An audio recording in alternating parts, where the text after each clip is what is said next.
Hi everyone, আজকে গঙ্গামার মেলা যাচ্ছি, তাই তোমাদের সাথে শেয়ার করলাম। তো কে কে যাচ্ছে? আমি, দিদি আর ভাই। প্রথমে নাকি ভাই যাবে না, তো তারপরে দৌড়ে দৌড়ে চলে আসলো আমাদের সাথে। ও নাকি মেলা যাবে।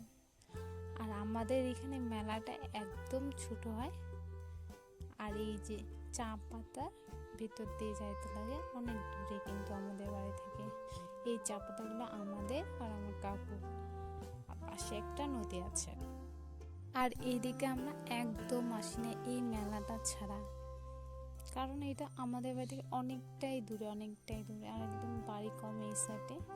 আর এটা হচ্ছে গঙ্গামা, এখানে মা কালী আবার নদী ঠাকুর আছে। আর এই মেলাতে শুধু 3টে দোকান আসছে। তো মেলায় কিনে টিনে সব নিয়ে বাড়ি খেতে খেতে বাড়ি এলাম।